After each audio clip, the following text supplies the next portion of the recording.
నమస్కారం. Soul city మానస కార్యక్రమానికి స్వాగతం. ఇవాల్టి ఎపిసోడ్లో హార్ట్ఫుల్నెస్ ప్రాక్టీసెస్ వల్ల కలిగే లాభాలని మనకి ఎక్స్ప్లెయిన్ చేయడానికి మనతో పాటు ఉన్నారు శ్రీ రామచంద్ర మిషన్ అధ్యక్షులు కమలేష్ డి పటేల్ జీ. మరి హార్ట్ఫుల్నెస్ ప్రాక్టీసెస్ వల్ల కలిగే బెనిఫిట్స్ ఏంటో ఆయన్ని అడిగి తెలుసుకుందాం. నమస్తే దాజీ. Good morning. నమస్తే Vindhya. How are you doing today? చాలా బాగున్నాను. దాజీ, అసలు యోగ నిద్ర అంటే ఏంటి? యోగ నిద్ర వల్ల కలిగే ఉపయోగాలేంటి? యోగ నిద్ర అనేది బాగా చర్చించబడిన, బాగా విశ్లేషించబడిన అంశం యోగంలో, శాస్త్రాల్లో. మనం మన మామూలు నిద్రను గురించి విశ్లేషిద్దాం. మనకు నిజంగా సంతృప్తికరమైన నిద్ర ఉందా? ఇది మనల్ని మనం ప్రశ్నించుకోవాలి. నేను అలసిపోయానని నిద్రపోతున్నానా, లేక మరేవో కారణాలు కావచ్చు. నేను తెలిసి నిద్రలోకి వెళ్ళగలుగుతున్నానా? స్వచ్ఛమైన మనసుతో పడుకోగలుగుతున్నానా?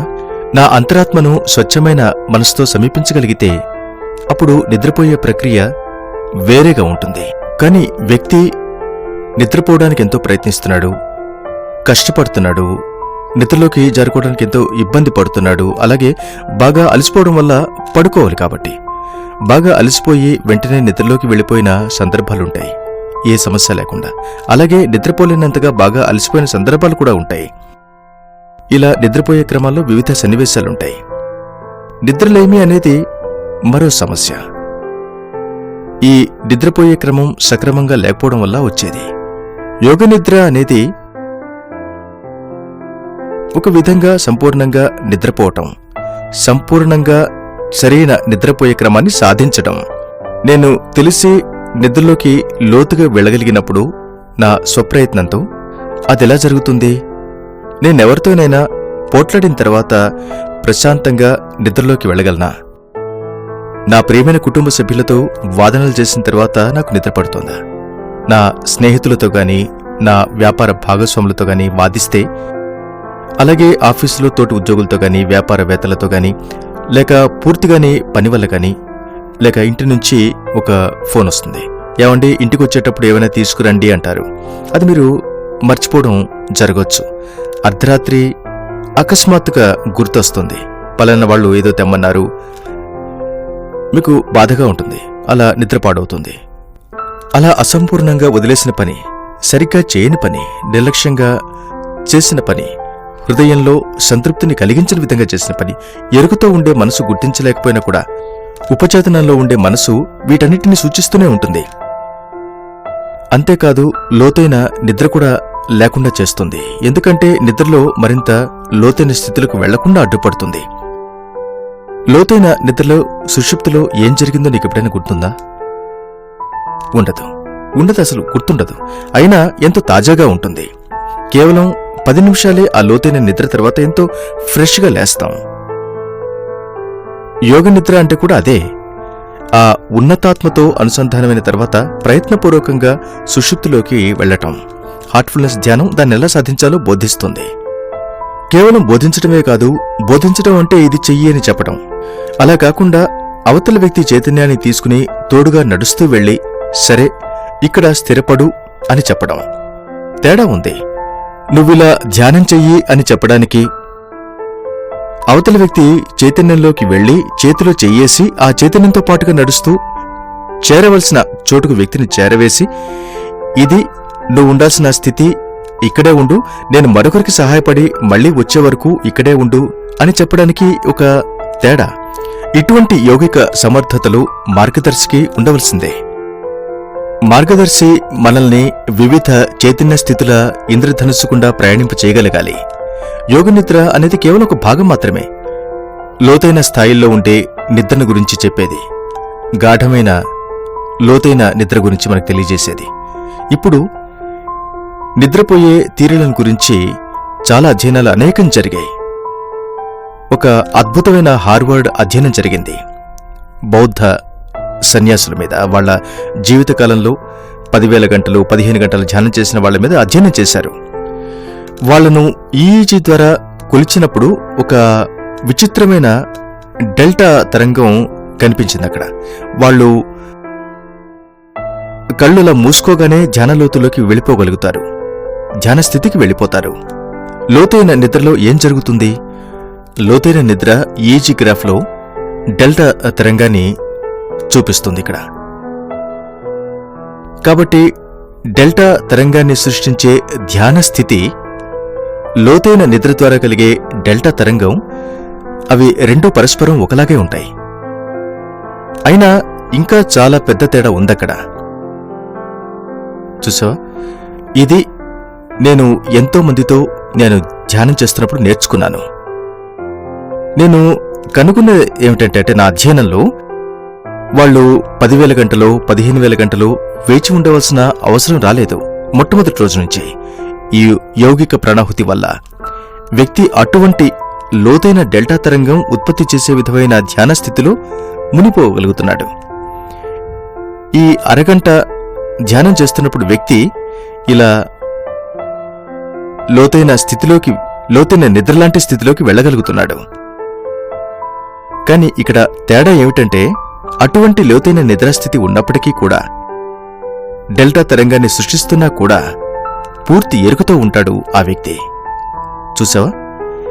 దీన్నే శాస్త్రాల్లో ఒక అద్భుతమైన స్థితి అని చెప్పారు. తురీయ స్థితి, TURIYA. దీన్నే 4వ చైతన్య స్థితి అని కూడా అంటారు.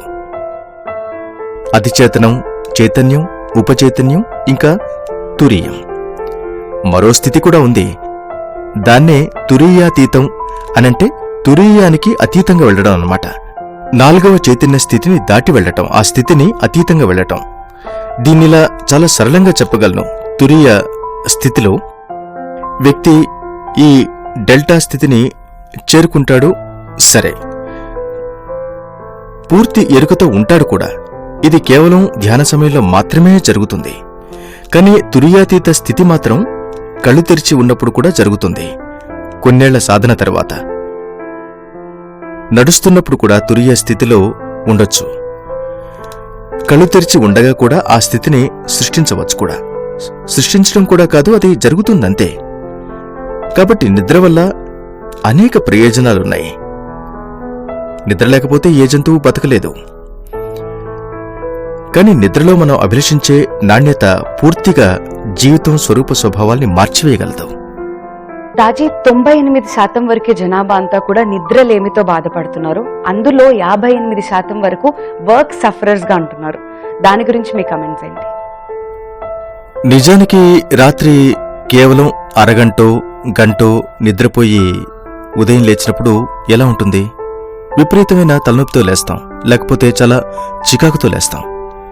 గణాంకాలు కూడా చెప్తున్నాయి, మీరు రోడ్డు మీద డ్రైవింగ్ చేస్తున్నప్పుడు నిద్ర లేకపోవడం వల్లే అటువంటి వ్యక్తులే కారణం ఈ రోడ్డు ప్రమాదాలు జరగడానికి.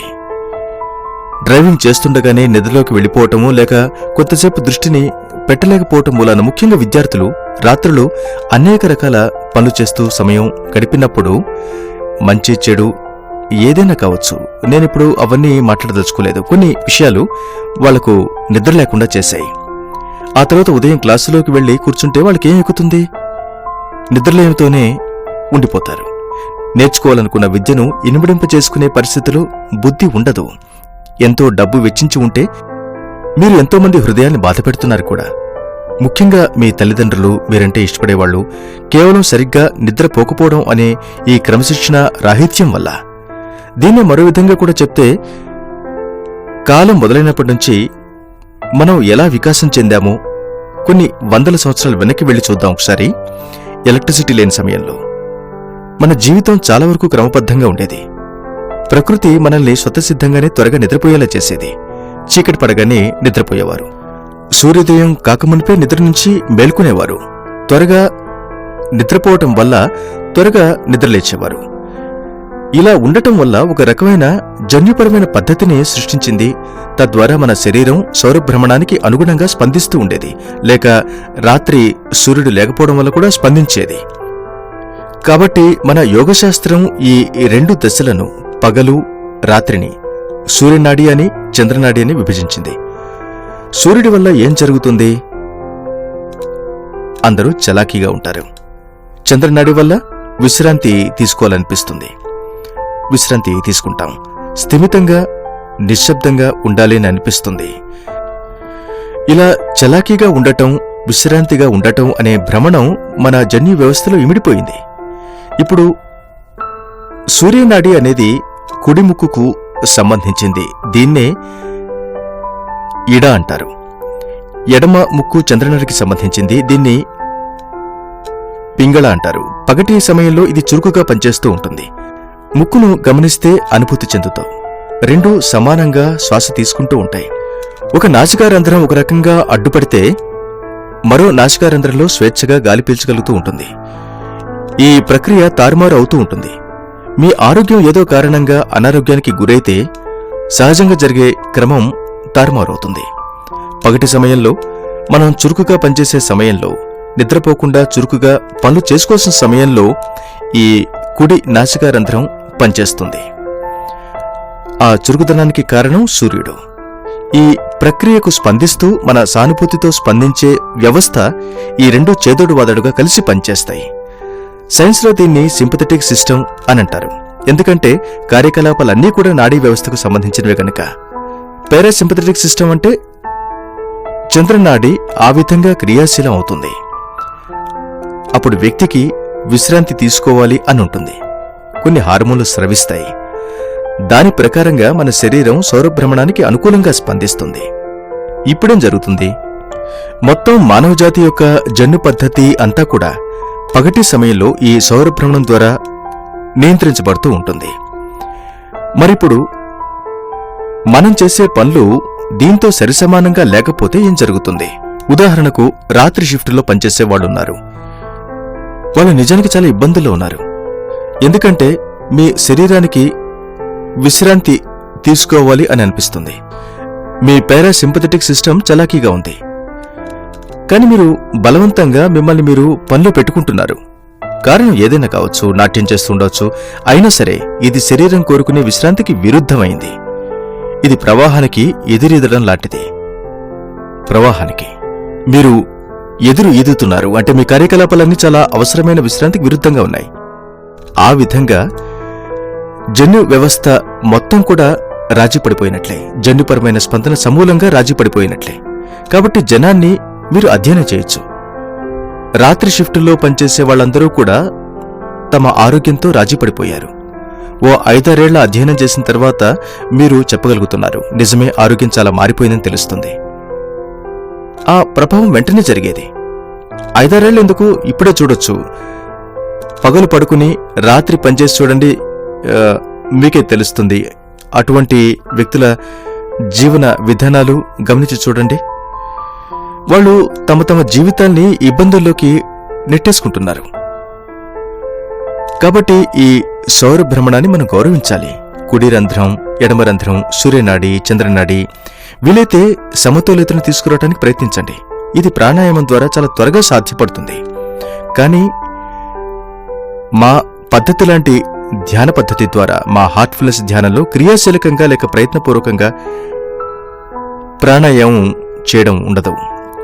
కానీ మీరు ధ్యానంలో లోతులోకి వెళ్ళినప్పుడు ఈ శ్వాస అనేది తనంత తానుగా క్రమబద్ధమైపోతుంది. ప్రాణాయామం ప్రత్యేకంగా చేయవలసిన అవసరం పూర్తిగా లేకుండా పోతుంది. రాజీ, హార్ట్ఫుల్నెస్ ప్రాక్టీసెస్ సైకోసోమాటిక్ డిసీజెస్ ని తొలగిస్తాయా? మైగ్రేన్ సైకోసోమాటిక్ అవ్వక్కర్లేదు, కానీ సైకోసోమాటిజం మైగ్రేన్ను తీవ్రతరం చేయొచ్చు. డిప్రెషన్ లేక బ్యాక్ పెయిన్, ఇలా ఎన్నో రుగ్మతలు కావచ్చు. వీటన్నిటి వెనుక కేవలం సైకోసోమాటిజమే ఉందని చెప్పలేం. ఇవన్నీ మొదలవటానికి వేరే కారణాలు ఖచ్చితంగా ఉన్నాయి. ఏదైనా పూర్తిగా బలహీనమైనప్పుడు సైకోసోమాటిజం చాలా భయంకరంగా తన పాత్రను పోషించే అవకాశం ఉంది. ఉదాహరణకు భయం, ఒత్తిడి. ఇవి శరీర వ్యవస్థలో తీవ్రమైన అలజడిని సృష్టిస్తాయి. భయం ఉన్నప్పుడు ఒత్తిడికి సంబంధించిన హార్మోన్లు పుడతాయి. దానికి తగినట్లుగా శరీరం స్పందిస్తుంది. సంతోషం, ఆనందం ఉన్నప్పుడు హార్మోన్లు వివిధ గ్రంథుల ద్వారా స్రవిస్తాయి. దానికి తగినట్లుగా శరీరం సర్దుకోవటం జరుగుతుంది. నేను 2-3 ఉదాహరణలిస్తాను. భయం వల్ల ఎంతటి అలజడి సృష్టిస్తుందో చెప్తాను. డాక్టర్ పావ్లో గురించి వినే ఉంటావు. అతను చాలా ప్రయోగాలు చేశాడు. అతను రష్యన్ శాస్త్రవేత్త. అందులో చాలా ప్రసిద్ధమైన ప్రయోగం ఏమిటంటే, ఒక కుక్కను ఒక ప్రత్యేకమైన స్థితిలో ఉంచడం. అతను చేసింది ఏమిటంటే గంట కొట్టేవాడు, దాని ఆహారం అక్కడ ఉంచేవాడు. గంట కొట్టిన ప్రతిసారి వచ్చేది కుక్క. గంట కొట్టినప్పుడల్లా దానికి అక్కడ ఆహారం ఉంటుందనేట్టుగా దానికి శిక్షణనిచ్చాడు. కుక్కలా పరిగెడుతూ ఉంటుంది. గంట కొట్టడం ఏమిటి, కుక్క పరిగెత్తుకు వస్తుంది. ఆ విధంగా శిక్షణనిచ్చాడు. దానికి భోజన సమయం అన్నమాట. నోట్లో లాలాజలంతో పరిగెత్తుకొస్తుంది. డాక్టర్కి ఒకసారి ఒక విచిత్రమైన ఆలోచన వచ్చింది. సరే, ఇవాళ గంట కొడతాను కానీ భోజనం ఉండదు, చూద్దామని అనుకుంటాడు. నోటి నిండా విపరీతమైన లాలాజలంతో పరిగెత్తుకుంటూ వచ్చి మురుగుతూ ఉంది. నా భోజనం ఏది అన్నట్టుగా. కాబట్టి వ్యక్తులకు ఈ విధంగా శిక్షణ ఇవ్వచ్చు, మూడ్ మారిపోయేలా. గంట కొట్టగానే భావం మారిపోతుంది. ఇది భోజన సమయం. ఇటువంటి ప్రయోగమే పిల్లితో కూడా చేశాడతను. ఇది ఇంకా ఆసక్తికరంగానూ తమాషగానూ ఉంటుంది, మొదటిదానికంటే కూడా. పిల్లితో ఏం చేశాడంటే, దానికి భోజనం పెట్టేవాడు, అది తిని ఆనందించేది. ఒకరోజు పిల్లి తింటుండగా కుక్కను పిలుద్దామని అనుకున్నాడు. అతను గ్యాస్ట్రిక్ జ్యూస్ ఈక్వేషన్ ఎంతుందో చూసేవాడు. సరిగ్గా పిల్లి తినే ముందర చూసేవాడు. అతను ఈ గ్యాస్ట్రిక్ జ్యూస్ ఈక్వేషన్ ఎంతుందో చూసేవాడు. ఒకరోజు సరిగ్గా పిల్లి తినే ముందర కుక్కను తీసుకుని వస్తాడు. ఆ కుక్క మొరుగుతూ గదిలోకి ప్రవేశించగానే పిల్లి ఎంత భయపడుతుంది అని అంటే, దానిలో స్రవించే ద్రవాలు ఆగిపోయాయి, పూర్తిగా ఆగిపోయాయి. అంతే. ఇక పొట్టలో జ్యూస్ లేకుండా పోయింది. అంతే, పిల్లి పారిపోయింది. 2 గంటల వరకు పిల్లి పొట్టలో ఆ ద్రవాలు స్రవించలేదు.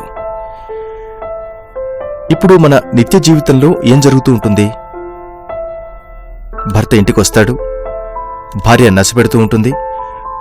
నువ్వు అది చేయలేదు, ఇది చేయలేదు అంటూ. ఇతను కూడా మొదలు పెడతాడు. కోపం వస్తుంది.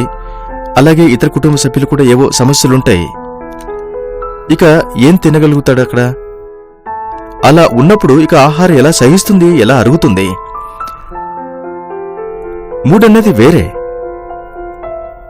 మూడ్ అప్పటికే పాడైపోయింది. కానీ దాని మూలన ఆహారం అరగదు కూడా.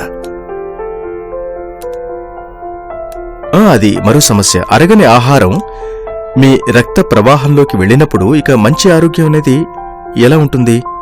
అసాధ్యం. కాబట్టి ఆనందకరమైన వాతావరణంలో మనం ఇంకా చేయొచ్చు. నేను మరో 2-3 ఉదాహరణలు ఇస్తాను. ఇవి ఆధునికంగా చేసిన అధ్యయనాలు. ఎపిజెనెటిక్స్ అనే రంగంలో ఒక డాక్టర్ బ్రాండ్ లిప్టన్ ఒక అద్భుతమైన పుస్తకం రాశాడు, బయాలజీ ఆఫ్ బిలీఫ్ అని. అతని సహోద్యోగులో లేక అతనే స్వయంగానో లేక అతను ఇతరుల పరిశోధనలు ఏమైనా చదివాడో తెలియదు, కానీ అతను ఈ అధ్యయనం నిర్వహించడం జరిగింది. అందులో వాతావరణ ప్రభావం తల్లి గర్భంలో ఉండే పిండం మీదెలా ఉంటుంది అనేది. ఒక సమూహం ఏమో చాలా మంచి పరిసరాల్లో ఉన్నవారు, మంచి సంతోషకరమైన కుటుంబ వాతావరణంలో ఉన్నవారు, బాగానే ఉన్నవాళ్ళు అన్నమాట. యునైటెడ్ స్టేట్స్లో వాళ్ళు సబర్బన్ ఫ్యామిలీస్ అని అంటారు. మరో కుటుంబంలో తల్లి పాడి పశువుల్లో ఉండే వాతావరణం ఎప్పుడూ ప్రమాదాలు ఉండే చోటన్నమాట. జీవితానికి ఎప్పుడూ ప్రమాదం ఉండే చోటు. కుటుంబ జీవనం ఎప్పుడూ కష్టాల్లో ఉండటం, ఏదో ఒక గొడవ జరుగుతూ ఉంటుందన్నమాట. మనం ఎవరితోనైనా పోట్లాడమనుకో, వాదించుకున్నామనుకో, లేక నిజంగానే కొట్టుకున్నామనుకో, ఏం జరుగుతుంది? మీ చేతులు ఏమైనా ఖాళీగా ఉండవు. నువ్వు బలంగా ఉంటే నువ్వు అవతల వ్యక్తిని కొట్టగలుగుతావు. కాబట్టి ఇది సింప్టమాటిక్ స్పందన అవుతుంది. అడ్రినలిన్ మరుగుతూ వస్తుంది. నువ్వు బలహీనంగా ఉంటే కాదు పరిగెడతావు. కొట్లాడమైనా కొట్లాడతావు, లేకపోతే పరిగెడతావు. దీన్ని సింప్టమాటిక్ రెస్పాన్స్ అంటారు.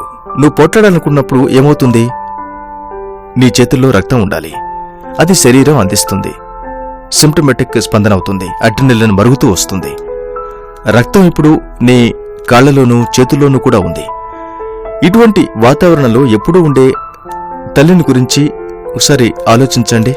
ఎందుకంటే భర్త ఎప్పుడూ ఆమె వెనకే ఉంటాడు కాబట్టి, ఎప్పుడు విమర్శిస్తూ, ఎప్పుడు దెబ్బలాడుతూ, ఎప్పుడు కోపంగా, ఆమె ఎప్పుడూ తనను తాను కాపాడుకునే పరిస్థితిలోనే ఉంటుంది. అలా ఉన్నప్పుడు తాను గర్భంలో శిశువును ధరిస్తున్నప్పుడు ఏమవుతుంది? రక్తం మరుగుతూ ఉంటుంది.